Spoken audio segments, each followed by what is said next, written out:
Hello friends, எல்லாரும் எப்படி இருக்கீங்க? இன்னைக்கு நம்ம வீடியோல சேலத்துடைய ஸ்பெஷலான ஒரு ஸ்நாக்னு சொல்லலாம். அதாவது தட்டு வடை செட். இன்னைக்கு நம்ம வீடியோல தட்டு வடை செட் எப்படி செய்யறதுன்னு தான் பார்க்க போறோம். வாங்க எப்படி செய்யறதுன்னு பார்க்கலாம். முதல்ல தட்டு வடையை வந்து நம்ம ரெடி பண்ணிக்கலாம். கடையில் கூட நீங்கள் தட்டு வடை வாங்கிட்டு வந்து செஞ்சுக்கலாம். இப்போ கடை இல்லாத நேரத்தில் நான் வீட்லேயே தட்டு வடை செஞ்சு நான் வந்து இப்போ செய்ய போகிறேன். 1 கப் அளவுக்கு அரிசி மாவு எடுத்திருக்கேன். இப்போ இந்த அரிசி மாவை ஒரு பவுலில் சேர்த்துக்கிறேன். 2 வரமிளகாய் எடுத்துக்கிறேன். முதல்ல இந்த வரமிளகாவை கொஞ்சம் லைட்டாக அரைச்சி எடுத்துக்கலாம்.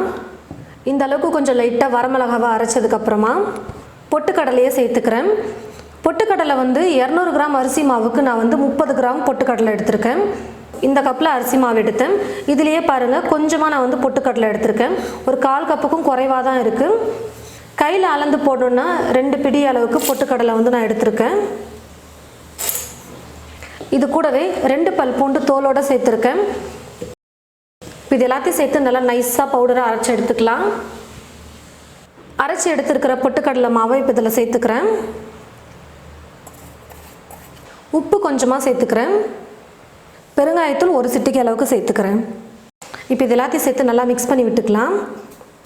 நான் வந்து தட்டு வடை செட்டுக்காக தட்டு வடை செய்கிறதுனால இது கூட கடலைப்பருப்பு வந்து ஊற வச்சு சேர்க்கலை, கருவேப்பிலை சேர்க்கலை.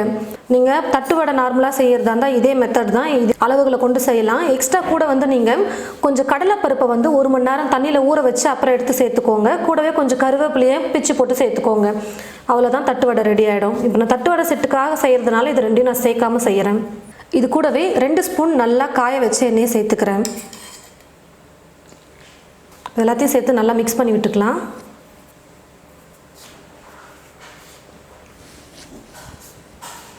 கொஞ்சம் கொஞ்சமாக தண்ணி சேர்த்து நல்லா கெட்டியாக மாவு பிசைஞ்சிக்கலாம்.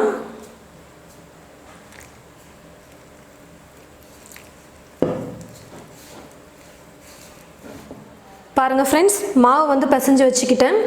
நம்ம மாவை கையில் இப்படி தொடும்பொழுது லைட்டாக ப்ரெஸ் பண்ணோம்னாலே மாவு வந்து நல்லா உள்ளே போகணும். அதான் கரெக்டான பதத்தில் இருக்குன்னு அர்த்தம். ரொம்ப கல் மாதிரி பிசைஞ்சு வச்சுக்கிட்டோம்னா நம்ம தட்டு வடையை தட்டும்போது விரிசல் விட்டுட்டே இருக்கும். ரொம்ப இலக்கமாக தட்டிட்டாலும் ரவுண்டாக நம்ம தட்டி எண்ணெயில் போட முடியாது. எண்ணெய் வந்து ரொம்ப அதிகமாக குடிச்சிடும். அதனால் பாருங்கள், கையை வச்சு இப்படி ப்ரெஸ் பண்ணால் விரல் வந்து லைட்டாக உள்ளே போகணும். அதுதான் கரெக்டான பதத்தில் இருக்குன்னு அர்த்தம். தட்டு வடை தட்டுறதுக்கு இந்த மாதிரி ஒரு கவர் எடுத்துக்கோங்க. எண்ணெய் கவர் இல்லை பால் கவர் கூட எடுத்துக்கோங்க. தட்டு வடையை தட்டி போடுறதுக்கு ஒரு துணி எடுத்துக்கோங்க. ஒரு வெள்ளை துணி எடுத்துக்கிட்டு அதை தண்ணியில் நனைச்சி நல்லா ஈரம் இல்லாமல் நல்லா பிழிஞ்சு எடுத்துக்கோங்க. எல்லா தட்டு வடையும் தட்டி இந்த துணி மேலே போட்டோம்னா எண்ணெயில் எடுத்து போடுறதுக்கு ரொம்ப ஈஸியாக இருக்கும். முதல்ல இந்த கவரில் எண்ணெய் கொஞ்சம் தடவிக்கோங்க. மாவு வந்து சின்ன சின்னதாக எடுத்து நல்லா உருண்டை பண்ணி இது மேலே வச்சுக்கலாம்.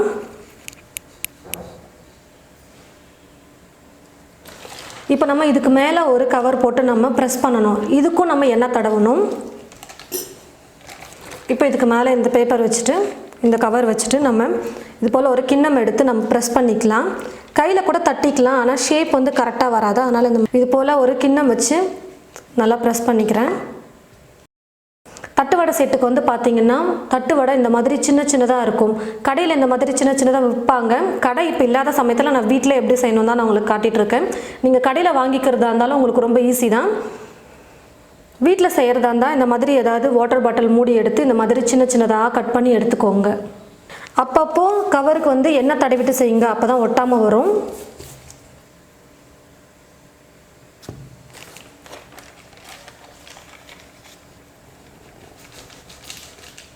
இப்படி லைட்டாக அப்படி பண்ணிங்கனாலே நல்லா ப்ரெஸ் ஆகி வந்துடும். இந்த மாதிரி கொஞ்சம் பெரிய பெரிய உருண்டைகளாக எடுத்துகிட்டு நல்லா ஒரு பெரிய கிண்ணம் வச்சு ப்ரெஸ் பண்ணிட்டோம்னா பெருசாக வரும். இப்போ இந்த மூடியை வச்சு சின்ன சின்னதாக கட் பண்ணி எடுத்துக்கலாம்.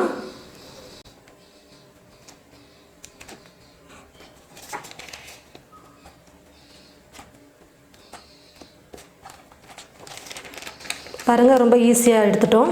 இது போலயே நீங்கள் செஞ்சுக்கலாம். பாருங்கள் ஃப்ரெண்ட்ஸ், தட்டு வடையை வந்து நான் இந்த மாதிரி துணியில் தட்டி எடுத்து வச்சுக்கிட்டேன். இப்போ எண்ணெயில் போட்டு பொரிச்சிக்கலாம். கடாயில் எண்ணெய் ஊற்றி வச்சுட்டேன். எண்ணெய் வந்து நல்லா காஞ்சிடுச்சு. இப்போ எண்ணெய் நல்லா காஞ்சதுக்கப்புறமா தட்டு வடையை போட்டுடலாம் எண்ணெயில்.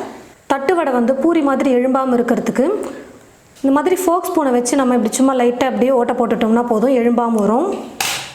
தட்டி வச்சுருக்கிற மாவை போட்டுக்கலாம் எண்ணெயில்.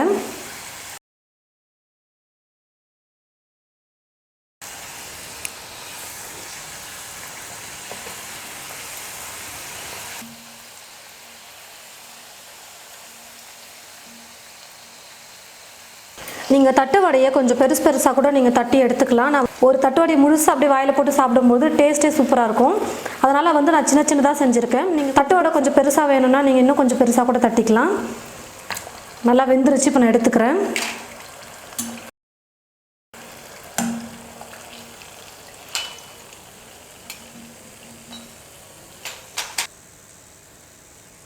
பாருங்கள் ஃப்ரெண்ட்ஸ், தட்டு வடை வந்து ரெடி பண்ணிட்டேன். இப்போது சட்னி ரெடி பண்ணிக்கலாம். ஸ்டவ்வை பற்ற வச்சுட்டு ஸ்டவ் மேலே ஒரு கடாய் வச்சுருக்கேன். கடாயில் ஒரு 2 ஸ்பூன் அளவுக்கு எண்ணெய் சேர்த்துக்கிறேன். எண்ணெய் நல்லா சூடேறினதும் 3 பச்சை மிளகாய் எடுத்துருக்கேன். அந்த பச்சை மிளகாவை சேர்த்துக்கிறேன். 2 பல் பூண்டு சேர்த்துக்கிறேன்.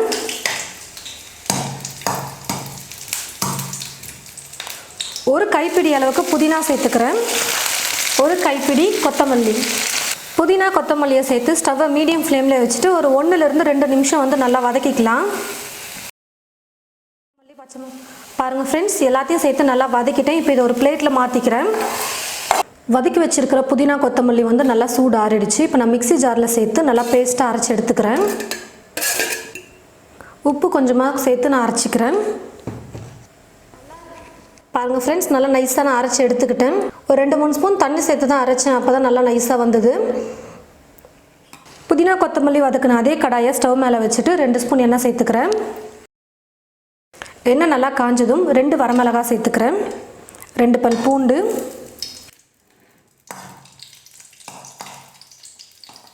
சின்னதாக ஒரு வெங்காயம் எடுத்து கட் பண்ணி வச்சுருக்கேன், அதை சேர்த்துக்கிறேன்.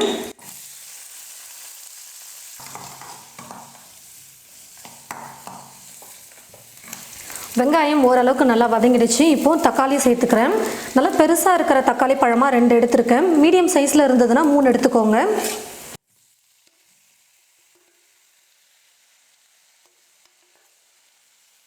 புளி ஒரு சின்ன துண்டு எடுத்துருக்கேன், அதை சேர்த்துக்கிறேன்.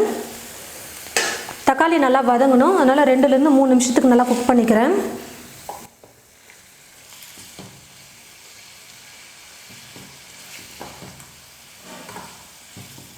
பாருங்கள் ஃப்ரெண்ட்ஸ், வெங்காயம் தக்காளி வந்து நல்லா வதங்கி வந்துருச்சு.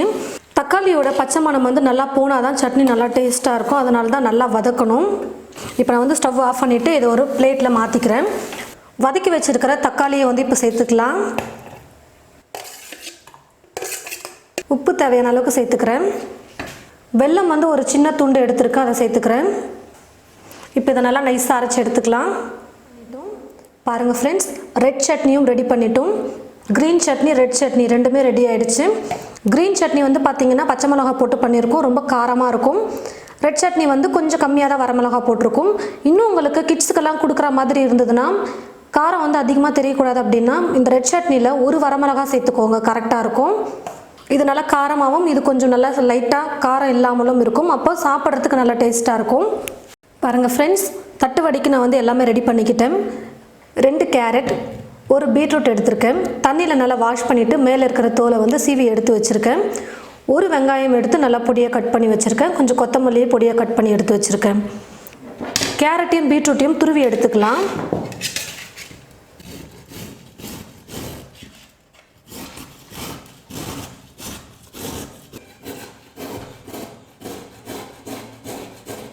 பீட்ரூட்டையும் கேரட்டையும் சரிசமமாக நான் வந்து கட் பண்ணி எடுத்திருக்கேன். இப்போ இது ரெண்டையும் ஒன்றா நான் வந்து மிக்ஸ் பண்ணிக்க போகிறேன். நீங்கள் தனித்தனியாக கூட வச்சுக்கலாம், அப்படிலாம் ஒன்றா மிக்ஸ் பண்ணி வச்சுக்கலாம். நான் வந்து இப்போ 2 ஒன்றா மிக்ஸ் பண்ணிவிட்டு நான் வந்து சேர்த்துக்க போகிறேன்.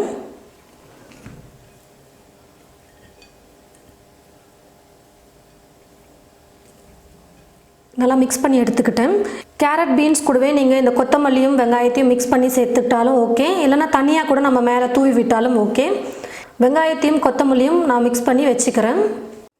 பாருங்கள் ஃப்ரெண்ட்ஸ், எல்லாமே நம்ம ரெடி பண்ணி வச்சுக்கிட்டோம். 2 வகையான சட்னி ரெடி பண்ணிட்டோம். தட்டு வடையும் ரெடி பண்ணியாச்சு. வெங்காயம் பொடியாக கட் பண்ணி எடுத்துக்கிட்டேன். கேரட் பீட்ரூட்டை வந்து நல்லா துருவி எடுத்து வச்சுக்கிட்டேன். இப்போ நம்ம தட்டு வடை செட்டு ரெடி பண்ணிடலாம். ஒரு தட்டு வடை எடுத்துக்கிட்டு அதில் கொஞ்சம் ரெட் சட்னியை வச்சுக்கிறேன்.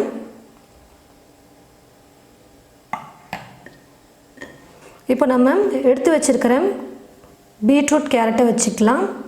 உங்களுக்கு நிறையா வேணும்னா இன்னும் நிறையா கூட வச்சுக்கோங்க. இதுக்கு மேலே கொஞ்சம் வெங்காயம் கொத்தமல்லி எடுத்து வச்சிடுறேன். இன்னொரு தட்டு வடையை எடுத்து க்ரீன் சட்னி வச்சுக்கிறேன்.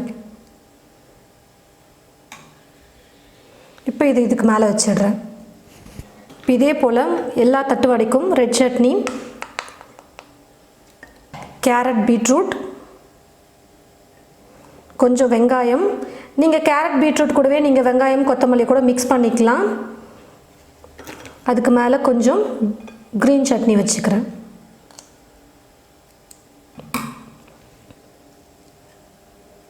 பாருங்கள் ஃப்ரெண்ட்ஸ், சேலத்தோடைய ஸ்பெஷலான தட்டு வடை செட்டு வந்து ரெடி ஆகிடுச்சு. எவ்வளோ நல்லா சூப்பராக வந்திருக்கு பாருங்கள். இது வந்து ரொம்பவே ஹெல்த்தியான ஒரு ரெசிபினே சொல்லலாம். ஏன்னா நம்ம பச்சையாகவே நம்ம கேரட் பீட்ரூட் வந்து வச்சு செஞ்சுருக்கோம். அதனால் கிட்ஸுக்கெல்லாம் கொடுக்கறதுக்கு ரொம்ப ஹெல்த்தியான ஒரு ரெசிபியாக இருக்கும். கேரட் பீட்ரூட் சாப்பிடாதவங்க கூட நம்ம இந்த மாதிரி செஞ்சு கொடுக்கும்போது டேஸ்டியாக இருக்கிறதுனால கண்டிப்பாக சாப்பிடுவாங்க. தட்டு வடை செய்கிறதுக்கு தான் கொஞ்சம் லேட் ஆகும். நீங்கள் கடையிலேருந்து தட்டு வடையை வாங்கிட்டு வந்து நீங்கள் செஞ்சாலும் ஓகே தான். நான் வந்து ஃபுல்லாக வீடியோ போடணும் அப்படின்றதுனால தட்டு வடையும் செஞ்சுட்டு நான் எல்லாமே ப்ராப்பராக நான் வந்து உங்களுக்கு காட்டியிருக்கேன். நீங்கள் கடையில் தட்டு வடை வாங்கிட்டு வந்துட்டிங்கன்னா 2 சட்னி மட்டும்தான் ரெடி பண்ணுற வேலை. அதுக்கப்புறம் கேரட் பீட்ரூட்டை துருவுறது ரொம்பவே ஈஸியான ஒரு வேலை, சீக்கிரமாக செஞ்சிடலாம். தட்டு வடை வந்து கொஞ்சம் சின்ன சின்னதாக இருந்ததுன்னா அழகாக நம்ம ஒரு வாயிலே எடுத்து சாப்பிட்றதுக்கு சூப்பராக இருக்கும். அதனால் நான் வந்து குட்டி குட்டியாக செஞ்சுருக்கேன். இப்போ நான் சாப்பிட போகிறேன்.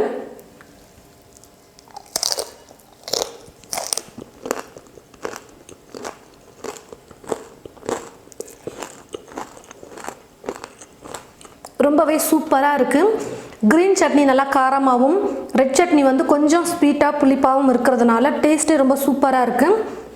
கண்டிப்பாக இந்த தட்டு வடை செட்டு பிடிக்கலன்னு யாருமே சொல்ல மாட்டாங்க. நல்ல ஒரு டேஸ்டியான சூப்பரான ஒரு ரெசிபி. நீங்களும் உங்களுடைய வீட்டில் இது போல் ட்ரை பண்ணி பாருங்கள். ட்ரை பண்ணி பார்த்துட்டு எப்படி இருக்குன்னு மறக்காமல் கமெண்ட் பாக்ஸில் வந்து கமெண்ட் பண்ணுங்கள். இந்த வீடியோவை மற்றவங்களுக்கும் ஷேர் பண்ணுங்கள். இது போல் நிறைய ரெசிபிஸ் பார்க்க தமிழ் ஃபுட் மசாலா சேனலில் மறக்காமல் சப்ஸ்கிரைப் பண்ணி வச்சுக்கோங்க. கூடவே பக்கத்தில் இருக்கிற பெல் ஐக்கானையும் கிளிக் பண்ணிவிடுங்க. தேங்க்யூ.